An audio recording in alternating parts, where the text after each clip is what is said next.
possibly, like West Hartford gives some credits for green roofs, things like that. Things like that could potentially be incorporated, because this, some might perceive this, even though this is pretty much all developed, you could probably fold in some more sensitive, environmental strategies in it, promote green roofs, better, drainage, stormwater techniques because of the river. So, and agriculture. I have a whole talk on agriculture about how agriculture should be part of urbanism, and people who like to farm should be allowed to have a vibrant life just like the rest of us. And so how can we embed their farmhouses in the town, but make their fields so close enough that they can walk to them? And that's actually the clue to that is looking at some of those towns I showed you of early New England, Weathersfield, for example. And Glastonbury too, at these 3-mile deep, narrow lots.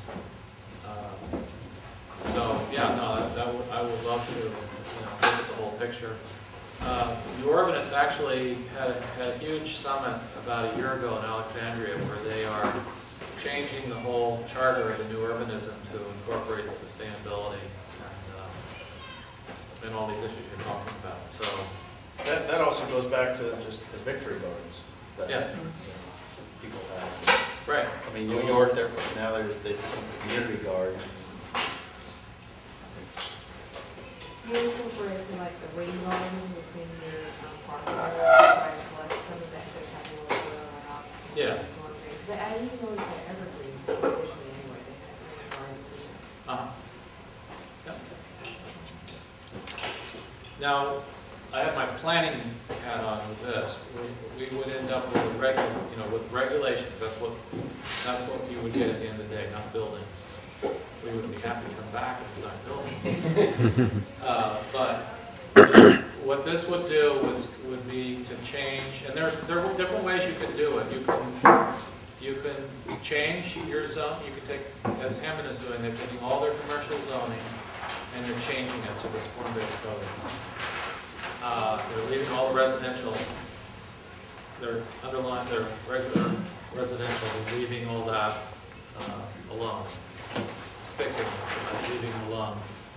There are other places that have, done everything, residential and commercial.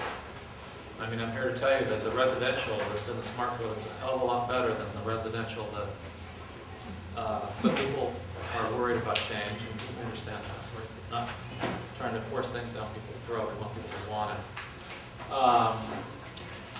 And then there are other options. There are underlays where you keep your zoning, but you give developers certain perks if they want to adopt the smart code for their development. Obviously, it carries a little more risk for the developer because the next guy, the next block, might choose to build according to the old code.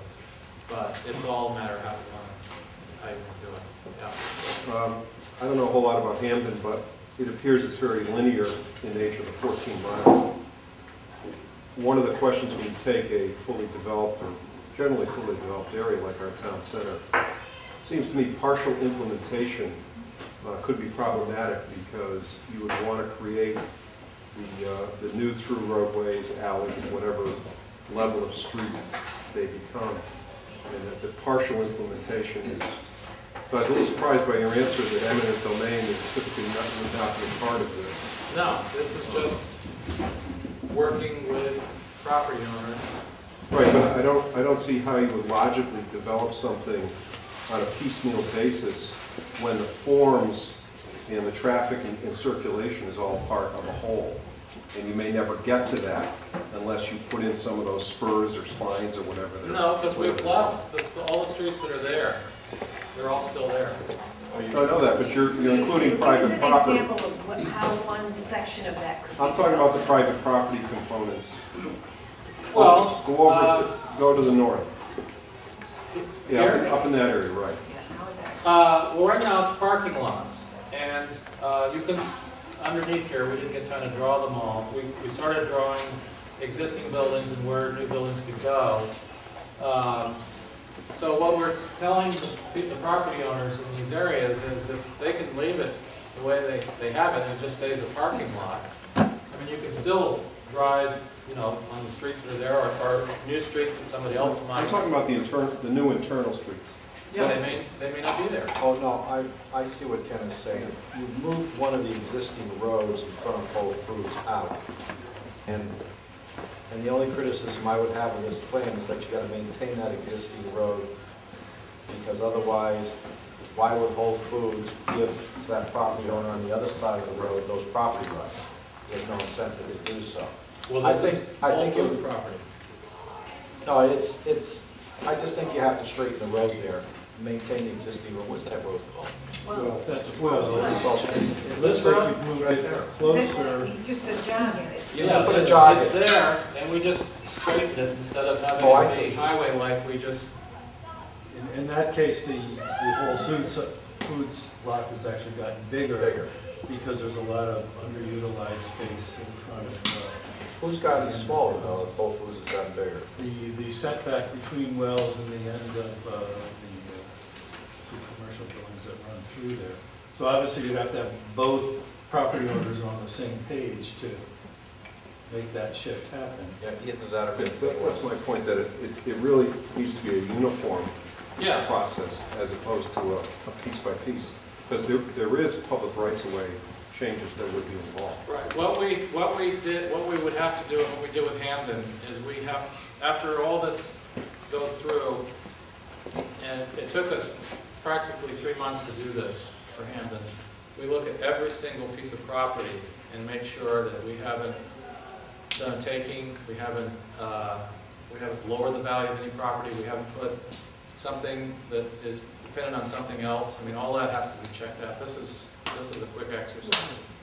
And I agree, if we put a road somewhere where it can't be, then we'd have to fix it. When those super blocks were created under the 70s plan, there must have been some strong arming or heavy encouragement involved in taking those streets out. Well, Yeah. it was a classic Well, 70, it was an urban renewal project. Yeah, all 80 acres were bought by the town through referendum and then Actually resold as sold deposition It's all parcels. Actually purchased and Yeah, resold. it was through the federal program. Right.